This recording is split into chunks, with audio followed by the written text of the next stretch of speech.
Роман Бакович, давайте вот вашу позицию, да, на этот счет. Достаточно то, что мы предоставили анализ, мои коллеги, соответственно, и наши волонтеры. Я видел видео, соответственно, смысл там находиться тоже. Над этого не будет изменена наша сегодняшняя концепция миграционной политики нашего любимого государства России. Напоминать нам много, там страшные годы, это лагеря. Не хотелось, конечно. Помните прекрасно архипелаг Гула, все остальные. Ну, а что там хорошего даст молодежь в Таджикистане, которые арестованы, допустим, посередине нашей любимой города Москвы, город-герой. Город-герой, потому что это является страна бывшего советского государства, за Москву жизнь отдали, а сегодня там находятся их внуки и дети. Считаю, что задуманный механизм абсолютно не дает возможности в рамках международного плана Россию как авторитетной страны государства. Другая сторона вопросов по отношению стран, которые находятся на территории государства России, имеющие безвизовый режим, не стоило было показать палаточный городок. Они все члены организации ОСНГ, ОДКБ, ШОС. Эта функция для чего была создана? Для того, чтобы сохранить режим в тех или иных государствах. Поэтому создано достаточно большое количество армий. Последние события, вы знаете, встреча господина Путина с господином Рахмоновым, когда в этот же день по прибытию Рахмонова порядка 600 граждан Таджикистана уже находились, и в настоящее время еще находится больше, спецприемов, ни одно слова не было сказано. Ни одно слово не было сказано, что господин Путин, ну я понимаю, страна выдержала, я Рахмонов, но помогите наших братьев и сестр. У нас нет возможности таких. Мы были в составе советского государства, сегодня ничего не сможем сделать. Рабочие места нет, отсутствие, да, наркотики идут каждый день. Но ни один трудовой мигрант, я посмотрел, которые совершили по сбиту наркотиков, не причастен. Это официальные люди, завербованные. Об этом он нам говорит. Я разговаривал с родственниками, которые сейчас имеют и просят, чтобы были связь с их детьми в том же лагере же. Там очень грамотные таджики, посмотрели вот. Там очень грамотные сидят, 10 человек особенно. Они слишком умные, там возраст там за 35, даже 40 есть. И даже видео у них даже в данный момент есть в различных институтах. Они называли конкретно, что это и есть роль исполнения сегодняшней России как функция выполнения Адольфа Гитлера, создачи концлагеря для трудовых мигрантов из стран СНГ. Это есть дословно. Вот. А кому это выгодно-то вообще тогда? Мы сторонники вызова режима. Вот я сторонник тому, что лицо таджику надо мне сохранить, надо это лицо. Это позор. Там куча вьетнамцев, там куча китайцев. Привезли кучу толпу народа из Северной Кореи, сажали в те же Черкизоне. Да кто это делал? Я предлагал нормальный вариант. Не надо создавать вот это, что связано сегодня с палаточными городки. Общежития на территории всех рынков, которые сегодня обеспечат и обслуживаются западными инвесторами. И они работали бесплатно. Вот этих места надо все равно, если мы хотим депортировать, мы хотим лагеря создавать, надо в этих общежитиях. Там все платно создали для мигрантов, но у них таких денег нет. Но они строили благодаря мигрантам бесплатно. И как это все можно сделать по-другому? Увидеть или ориентироваться на будущем, что мы наказываем простых детей, должны бояться другие, третий, четвертый получать. Нет. Мы еще раз говорим, что я правозащитник. Если был американец, который в Шереметьево сидит, мой голос сразу был услышан. Он говорил, что права человека ущемляются в Америке. Сразу наши появились адвокаты, Кучереев, общественные палаты, защищали, а сотни невиновных таджиков сидят в тюрьмах, об этом никто не хочет говорить. Я там Кучереева не вижу. Я не вижу Федерации по миграции. Я не вижу конкретной организации при правительстве России нашего. Я ничего не вижу, кроме одного, того, что я сегодня сам делаю, благодаря наших волонтеров и наших координационных советов. Я ничего не вижу. Я не вижу нормального телевидения. Человек хочет говорить, что за что я сижу здесь? Да я выигрываю дела административные по депортации, я выиграл. Когда судья говорит, депортируйте, потому что попросил федеральной миграционной службы. А у человека все есть, большие деньги заплатил. То есть такая избирательная система получается, да? Ну, это как сказать, человек, который все знают, что он будет у руля, господин Собянин. Да никто, как он, соответственно, не может быть на будущем, там на 5-7 лет руководить Москвой же. Всем это известно. Ни Навальный, там, ни 5, ни 6 же. Вы, господин Собянин, будете мером. Но как собираетесь, если сегодня все мигранты станут и уйдут с Москвы? Уйдут, все останется, все будет остановлено. Вы представляете, что может? Это будет большая свалка, и не хуже, чем в районе, допустим, Ленского проспекта, где хавастик кладбище. И не хуже. И в течение 1,5-2 часа вас возникнет. Представляете, 28 тысяч работают мигранты сегодня в службе ЖКХ. 48 тысяч таджиков работают в службе, выполняют работу ручная мойка. 48 тысяч, более даже более. Практически каждый второй работает бесплатно. В строительной нашей сфере. Каждый второй таджик бесплатно работает. А потому что криминал, коррупция, все остальные находятся. Прокурор говорит, значит, не буду рассматривать, нет договора. А при этом, говорю, разрешение на работу стоит 30 тысяч рублей. А страна говорит нет. И встречается на уровень руководства в 2-3 странах, показываем по телевизору, отдаем Таджикистану 200 миллионов долларов за то, что развивать собственных вооруженных силах. Зачем таджикам нужны танки? Там надо лечить людей. Там надо купить нормальные, натуральные лекарства. А не возить с Германии, с Англии, везде, отправлять в Таджикистан вагонами, их там же травить. Отдайте Таджикистану хоть 100 миллионов на приобретение лекарств. Кому это надо? 200 миллионов, которые Шойгу обещает Таджикистану, это идет в кармане 2-3 чиновников. Якобы они приобрели там десятка техники последнего модификации российского производства. А у нас что, у Саддама Хусейна техника не было? У нас что, сегодняшней в Сирии нет техники российской, что ли? А почему везде проиграем войну? Потому что никогда не было поставлена нормальная техника, а к технике надо готовить специалистов же. Зачем большая техника в Таджикистане без специалистов? А там много китайцев. Мы что, просто даем китайцам подарки, получается? А как бороться-то вот с этой системой? Надо, в конце концов, открывать глаза, это самое главное. Что мы подошли к тем же мигрантам. А мы такие же люди, завтра мы можем вместо нас стать. Таким же мерам, таким же президентам. Надо им помочь. Помочь надо там, дома. А потом конкретно спрос. И здесь, и там. И это тоже факт является. Мы поэтому говорим, общественная организация движений, а предстоящий форум, вот 21 числа, состоится форум таджикистанцев в России, где определиться будет место и положение, и последующие стратегии нахождения самого мигранта за пределами государства Таджикистана. Это более 2 миллионов. У нас страна маленькая, Осетия 100 тысяч. Абхазия 95 тысяч. Вся Прибалтика 4 миллиона. Вся Прибалтика 4 миллиона. У нас 2,5 миллиона таджиков находятся в России.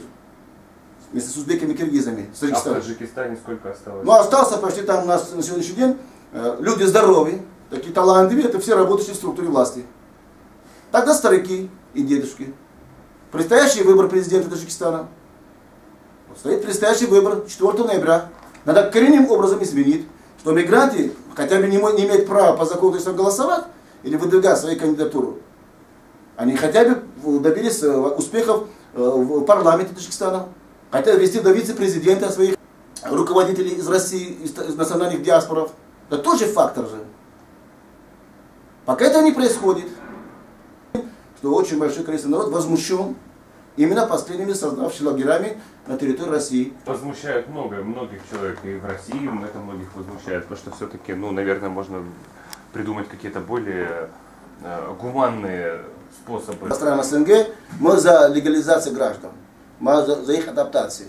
Но за то, что они приехали сюда. Они все хотят быть законопослушными. Когда вы не платите месяц, 2, 3, 4 человека, он становится преступником. И еще должен идти в милицию или полицию заявить. Тут же полиция скажет, позвонит, вы еще куда-то лезли, я Иван Иванович, к вам что, обратился Абдулла что ли? А между мной Абдулла есть вещи. Тот мусульманин, а я христианин. Мы до сих пор не научились дружить между верой, как ислам и христианство. Да сами такая сильная религия сейчас в мире. Нам надо дружить. А сейчас что делают нам в открытой форме? Навальный говорит, мигранты не нужны. Коммунисты говорят нам, мигранты не нужны. Мэр говорит, мигранты не нужны. И при этом их дети находятся на Западе. Все их дети на Западе находятся в Израиле, в Англии, в Германии. И там обучаются. И больше разговаривают на немецком, на английском. Ни один чиновник российский ребенок не говорит по-русски. У нас всех шоумен в России как создано. Всех шоумен поем на английском. А при этом, говорим, мигрант должен владеть русский язык. Вы же сами не любите. Вы же сами не любите русский язык. То страшный язык для всех получается. А мы любим, мы разговариваем по-русски. А мигранта заставим, он должен говорить по-русски. Потому что в лагере надо с ним общаться. А вообще, как можно регулировать это нелегальную именно миграцию? Да, чтобы... Нелегальная миграция я всегда предлагал хорошие варианты. Обучение с 9 класса, желающие выехать в Россию, выехать в Англию, выехать соответственно, Китае и других странах. Ребенок выбирает с 9 по 11 класса. Я хочу китайский язык знать, я хочу русский язык владеть, потому что в России мне легче работать на лопате. Готовьте. 9-10 класс. Все, 11 класс, ребенок выбирает специальность. Тракторист, инженер, кем хочет. Обучайте. Освобождается от военной службы в Таджикистане. Потому что он выезжает, он является кормильцем. Американец выехал воевать в Иране или в Афганистане, он освобождает от всего. Ему дается бесплатное обучение в любом учебном заведении. Поступать. Также трудовые мигранты в Таджикистане. У нас сейчас 60% из общих трудовых мигрантов это люди, которые имеют возрастом призывной возраст. 10 лет дома не были. 10 лет. А их мы хотим депортировать. Они боятся туда поехать. Там армия. Понимаешь, армия. Получается у нас 200 миллионов денег, да? А сапоги на 3 человека, на 3 сезона отдается. Раз сапоги выдали, значит, сегодня Абдулла, завтра Исмаил, 4-й там Шотмон одевает. И вот все у нас вот 200 миллионов. А почему, несмотря на то, что люди знают о ситуации, которая в России происходит с теми же работодателями, да, о сложностях, которые возникают, почему все равно делают? Абсолютно, смотрите, я с вами согласен. Это нельзя делать. Пока не будут Свердяков в тюрьме, остальные работодатели скажут, а у нас тоже есть родственники, в Кремле сидят. А это разве что? Пока не будет Васильева сидеть в тюрьме, потому что рабовладельческий строй всегда лучше. Так строили Египте, пирамиды, так построена Москва благодаря таджикским мигрантам. Все было там бесплатно и здесь бесплатно делалось. Но ведь пока таджикские мигранты не приехали и не показали, что так можно, ну как бы... Таджикские мигранты всегда надеются к лучшему. К лучшему. Ну, к большому сожалению, всегда, когда будут врать средства массовой информации, в частности газет и журналов и телевидения, не будут правда говорить, что это мигрант, едет туда, куда, вот сюда просто приехал. А последствия он оказывается врочком в системе власти. Те, которые в власти находятся. Он не попадает в руки, допустим, посредников. Это власть, посредник подчиняется власти. Они хотят здесь трудиться, они хотят получать гражданство, они хотят здесь обучать своих собственных детей, они хотят развивать российскую программу, они хотят выехать за рубежом, поднимать, говорить о культуре России, русского человека. А как сегодня может пойти мигрант, когда он в лагере, что он при этом в Таджикистане скажет? Он посмотрит на фотографии деда Великой Отечественной войны, который был также за проволоками в Германии. И говорит, стадом с ним поставить свои фотографии, тоже за проволоками, но в Москве находится. Разница 70 лет. Но один день мы всегда отмечаем. Победа в Великой Отечественной войне, благодаря советскому народу. И до сих пор мы не могли создать единую систему, объединить советских людей. Когда Германия воевали между собой, в конечном итоге они объединились. Мы не могли. Может быть, появится умный человек, объединит не Россию, а объединит Республику Средней Азии. Таджикистан, Киргизия, Узбекистан, соответственно, Казахстан.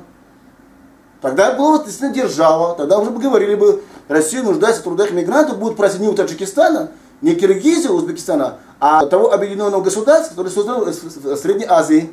Самое главное, что есть натуральные фрукты и овощи. Там люди живут, там солнце, там вода, там все есть. Там рай. А зачем тогда из рая уезжать? Из рая уезжает, пока как бы вам хорошо не было. Хороших санаторий у нас сегодня в России очень много. Как вам прекрасно не было, но у вас в одном, с вас требуют большие налоги. Вы не можете хотя бы тут находиться, или цена вас не устраивает. Потому что то, что хочет человек остаться там, жить, он независимо работает или не работает таджик, с него требуют налоги. И куда ему деваться? Он должен выехать в Россию, собрать деньги, отдать власти. Вот поэтому есть демократические выборы. Надо провести его, и бояться не надо. Пускай приезжает в Москву, 21 года будет у нас форум. Всех пригласили мы. Вплоть до президента Таджикистана будет приглашать. Господина посла сегодня шел, господина Дустиева. Всех лидеров партий, политических движений. В Москве собираемся, обсуждаем. Как будет дальше с нашими мигрантами. Посмотрим реакцию России сразу. 2 миллиона мигрантов не хотят голосовать, хотят новые, значит, кандидата. Нового кандидата хотят.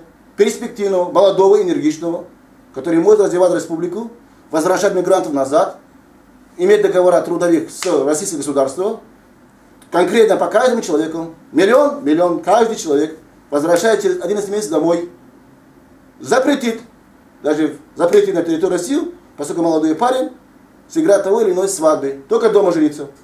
Там очень много девчонок у нас, и замужем. Потом, если она даст добро, пускай приезжает в Россию, вторую жену заведет, ничего страшного. Но ведь все же понимают, что без мигрантов Москва просто... Я вам сказал, это вот вторая свалка буквально за 3,5 часа.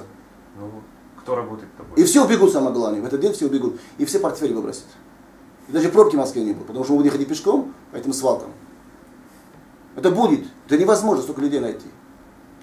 Но мы сами говорим, при 14 миллионов населения или 12 миллионов населения в Москве, минимум надо хотя бы 3,5 миллиона, которые именно работали в хозяйственном части. 3,5 миллиона в хозяйстве. Это в магазинах, это уборщик, это все, это много там. Много то, что мы говорим. Гостиниц. Нет столько людей даже. У нас сегодня 6 миллионов населения в России, которые говорят без работы. Это 6 миллионов, они находятся на иждивении бабушки и дедушки. Они никогда работать не будут. Они на бирже стоят. Но больше при этом Республика Средней Азии к России, чем, допустим, в других регионах. Не буду называть уже. Ну понятно, но даже, мне кажется, Кавказом это больше недовольство, чем... Это проблема внутри России уже.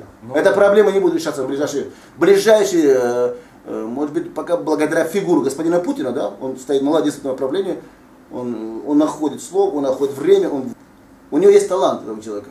Представляете, если был Борис Николаевич жив? Давно уже Россия была не кавказская. Россия уже была где Урал. И дальше там, не знаю, может, Дальнего Востока. Это все уже убрали давно было. А там уже были американцы, уже везде захватили американцы. Везде находятся. А Россия для всех нас, это как матушка, это держава, надо подумать хорошенько. Отдадим свои позиции? Нет. Если отдадим все. А в России большая, чтобы сюда отправить надо мигрантов назад. И с одной целью. Они должны развивать народное хозяйство Таджикистана, чтобы постоянно был у нас овощи, фрукты свежие на столе нашего российского человека. Отказаться от западного гибрида. Берлускони хороший человек, он сам кушает свои огурцы. Мы будем огурцы кушать именно с Таджикистана. Винограде оттуда будем брать. Там солнце, там вода, там воздух, там все. Я думаю, на этом все, наверное.